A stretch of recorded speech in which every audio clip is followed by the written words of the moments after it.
నమస్తే. ప్రస్తుతం మనతో పాటు సీనియర్ జర్నలిస్ట్ జయదేవ్ గారు ఉన్నారు. ఆయనతో మాట్లాడదాం. నమస్తే సార్. నమస్తే. సార్, చంద్రబాబు నాయుడు గారిని కేసీఆర్, తెలంగాణ మాజీ ముఖ్యమంత్రి కేసీఆర్ విమర్శించారు. ఏంటంటే మూర్ఖుడు, దుర్మార్గుడు అని చెప్పేసి చాలా మాటలు అన్నారు. అసలు ఎందుకని ఉంటారు? అసలు వాళ్ళిద్దరి మధ్యలో క్లాష్ ఏంటి? అంటే మొదట ఇప్పుడు చంద్రబాబు గారు నాయకత్వంలోనే పనిచేసిన వ్యక్తే కదండి కేసీఆర్ గారు. అందరికీ తెలిసిందే.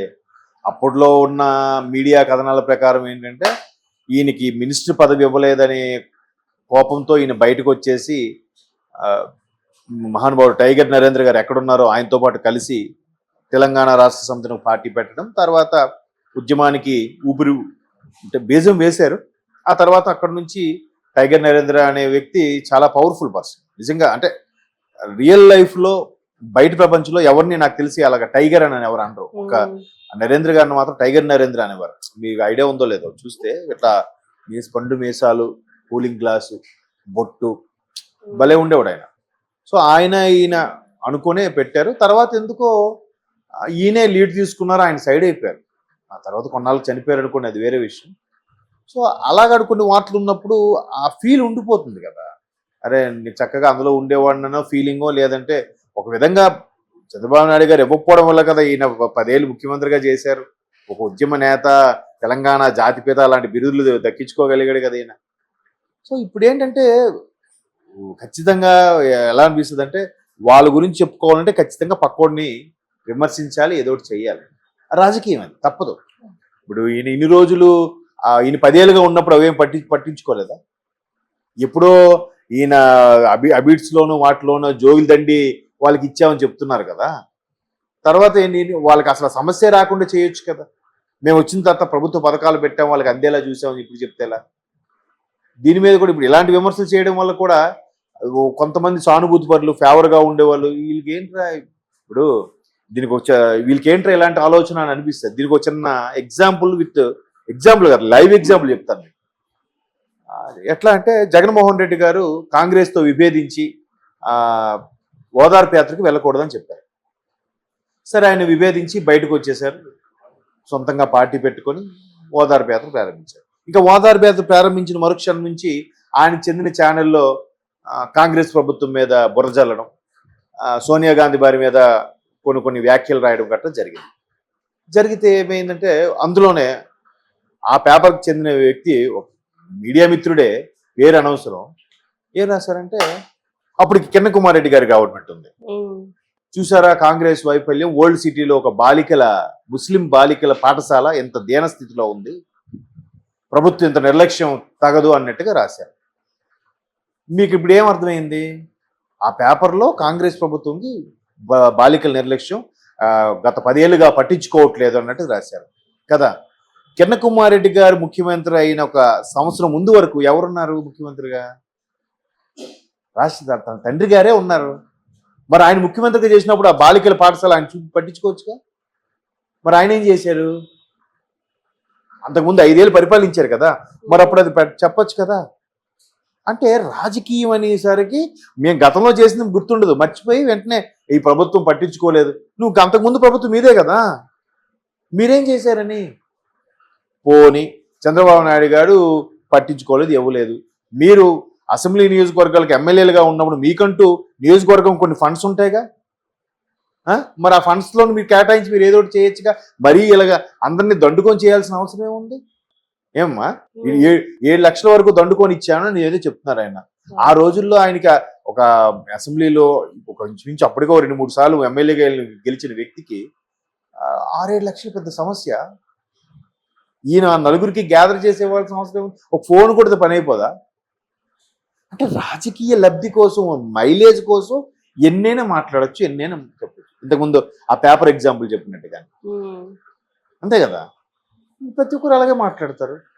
ఇప్పుడు నిన్న జగన్మోహన్ రెడ్డి గారు ఏం మాట్లాడుతున్నారు? స్పెషల్ స్టేటస్ తెచ్చారా చంద్రబాబు నాయుడు, లే అని చెప్పండి అని చెప్పి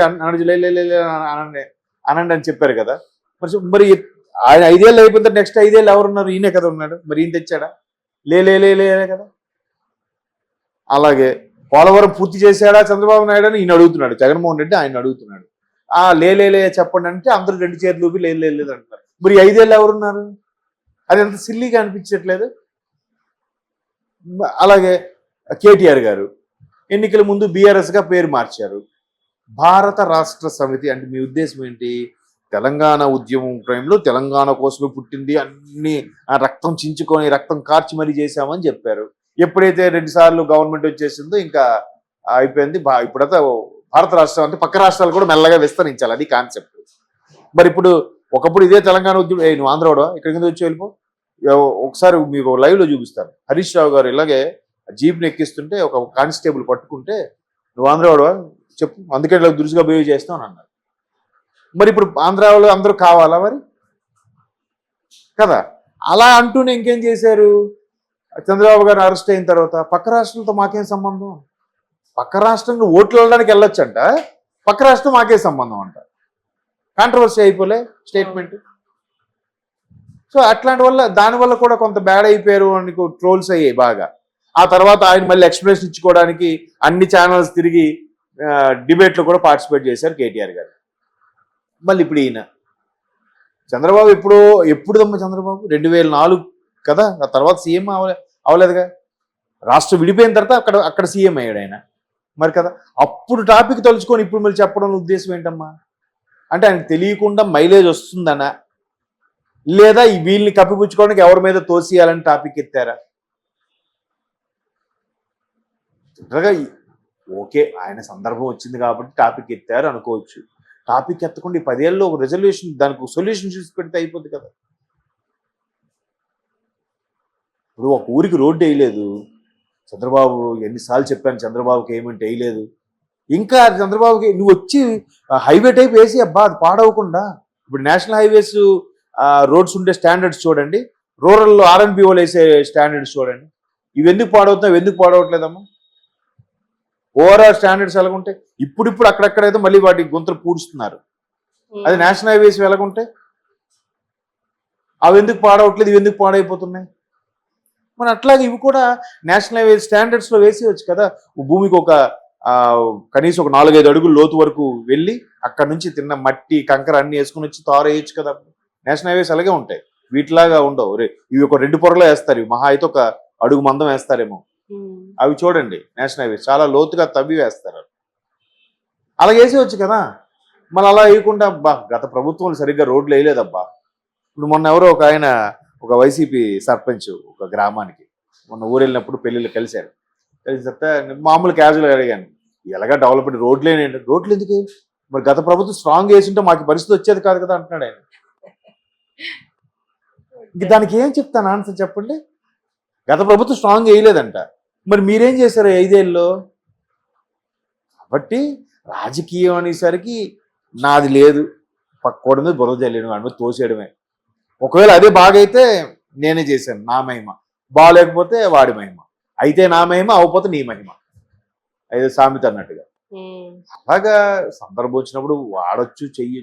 ఇప్పుడు ఈ రాజకీయ ఉద్దండులు తెలివితేటలు ఎలా ఉంటాయంటే, ప్రతి వేదికని, ప్రతి సభని వాళ్ళకి మైలేజ్గా, వాళ్ళకి క్రెడిట్ వచ్చేలాగా, వాళ్ళకి కనీసం ఒక్కడైనా డైవర్ట్ అయ్యి ఓటేసేలాగా, లేదా వాళ్ళ వైపు ఓటేద్దాం అనుకున్నాడు పక్క పార్టీలకు వెళ్ళిపోకుండా ఉండేలాగా మాట్లాడతారు. అలా అవ్వబట్టే కదా ఉద్యమంలో ఎంతో మంది అసురు బాసిన ఈయనకి ఎలా క్రెడిట్ వచ్చింది. అందరితో పాటు ఈయన ప్రయత్నించారు, ఈయన ఒక్కడికే అంత క్రేజ్ ఎలా వచ్చింది? అదే టాలెంట్. సో ఆ లక్షణాలు, నాయకుడి లక్షణాలు ఉన్నాయండి. కాబట్టి ప్రతి వేదికను కూడా ఆయనకి ఫేవర్గా మాట్లాడుకున్నప్పుడు పక్కన చంద్రబాబు అవ్వచ్చు, రేవంత్ రెడ్డి అవ్వచ్చు, ఇంకెవరైనా అవ్వచ్చు, ఎవరైనా వాడతారు. అట్లా వాడుంటచ్చు అంతే. Okay sir, thank you.